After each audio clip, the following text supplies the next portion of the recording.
Hello बच्चों, स्वागत है आप सभी का अपने यूट्यूब चैनल सर्वज्ञवाला में। और आज हम बात करने वाले हैं क्लास 12th की यानी कक्षा 12वीं की कि बच्चे जीवन परिचय और साहित्य परिचय में अंतर क्या होता है। कुछ बच्चों को कन्फ्यूजन होती है कि सर कैसे लिखें, जीवन परिचय क्या होता है, साहित्यिक परिचय होता क्या है, हम कैसे लिख के आए जिससे कि हमारे नंबर पूरे बाय पूरे मिलें। तो चिंता मत कीजिए, आज इस वीडियो में आपका पूरा फॉलोफर मिलने वाला है। तो सबसे पहले बात करने वाले हैं जीवन परिचय की कि इसमें क्या क्या लिखते हैं। ठीक है, तो आपको ध्यान से देखना और समझना पड़ेगा। जीवन परिचय एक व्यक्ति के जीवन की संक्षिप्त विवरण है, मतलब जीवन परिचय एक सार है। पूरे जन्म से लेकर मृत्यु तक उस जीवन परिचय में बताया जाता है, मतलब जन्म कब हुआ था, कहाँ हुआ था और उन्होंने कौन कौन से कार्य किए और उनकी मृत्यु कैसे हुई। ठीक है, वह और उनके जन्म, शिक्षा, प्राप्तियाँ, करियर, साहित्य, योगदान, पुरस्कार, मृत्यु, मतलब उन्होंने जीवन में जो जो कार्य किए हैं जन्म से लेकर मृत्यु तक सब कुछ लिखना है। योगदान, प्राप्तियाँ, करियर, उनका साहित्यिक योगदान, उन्होंने कितने अवार्ड जीते हैं, पुरस्कार, और मृत्यु कब हुई थी, मतलब सब घटना लिखनी है। ठीक है, जन्म से लेकर मृत्यु तक पूरी घटनाएं उसमें लिखनी है जीवन परिचय में। ठीक है, और साथ में ही जीवन परिचय आमतौर पर व्यक्ति के जीवन की व्यक्तिगत, सामाजिक और पेशेवर दिशाओं का एक संक्षिप्त विवरण होता है।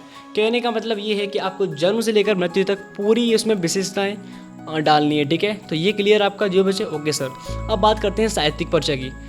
तो साहित्यिक परिचय एक लेखक, कवि, काव्यकार, नाटककार, उपन्यासकार या किसी अन्य साहित्यिक व्यक्ति के जीवन रचनाएं, दृष्टिकोण, शैली, प्रभाव और महत्व के बारे में विस्तृत जानकारी प्रदान करता है। कहने का अर्थ ये है कि इस साहित्यिक परिचय में ना तो हमें जन्म लिखना है, कहाँ हुआ था, कैसे हुआ था और कब हुआ था, और ना ही इसमें हमें मृत्यु लिखनी है। सिर्फ जो उन्होंने महान कार्य किए हैं और वे क्या हैं, लेखक हैं, कवि है, काव्यकार है, और जो भी उन्होंने नाटककार लिखी हैं, उपन्यास लिखे हैं, सब कुछ उसमें लिखना है साहित्यिक परिचय में। इतना क्लियर? जी हाँ। और उनकी कौन कौन सी नाटक है, कविता है, लेख है, और उन सभी का वर्णन आपको इसमें करना है साहित्यिक परिचय में। ओके, और ज़्यादा कुछ लिखना नहीं है। अगर सिंपल भाषा में बात करें, संक्षेप में ध्यान दीजिए, जीवन परिचय एक व्यक्ति की संपूर्ण जीवन दर्शन, मतलब जीवन परिचय में आपको उनके पूरे जन्म से लेकर मृत्यु तक पूरा जो मरण पोफड़ है सब कुछ उसमें लिखना है। ठीक है, अगर बात करें हम साहित्यिक परिचय की, तो साहित्यिक परिचय में केवल आपको उनके साहित्यिक योगदान, उन्होंने क्या किया, अपने देश के लिए योगदान किए हैं, और उन्होंने कवि हैं, क्या है, कौन कौन सी नाटक है, उपन्यासकार, ये साहित्य परिचय में लिखनी है। ठीक है, इतना क्लियर? जी हाँ सर।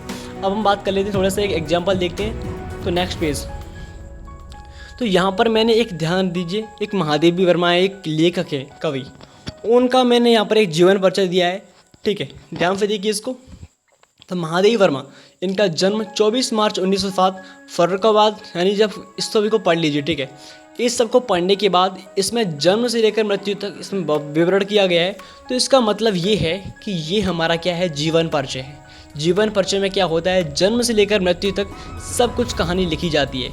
ठीक है, लेकिन साहित्यिक परिचय की बात करें तो उसमें जो उनके साहित्यिक योगदान होते हैं, उन्होंने कौन कौन से कार्य किए थे, और सबसे महत्वपूर्ण बात होती हैं वो किस में आती हैं, हमारी साहित्यिक परिचय में। ठीक है, और हमारे देश के लिए कौन कौन सी योगदान है, पुरस्कार है, कवि है, कविताकार है, नाटक, उपन्यास, जितने भी सब आते हैं किस में आएंगे, साहित्यिक परिचय में। तो ये आपका क्लियर हो गया होगा, आशा करता हूँ। तो धन्यवाद, मिलते हैं ऐसी इंटरेस्टिंग वीडियो के साथ। आप सभी को पढ़ लेना है। ठीक है, तो ऐसे ही इंटरेस्टिंग वीडियो के साथ मिलते हैं। जय हिंद।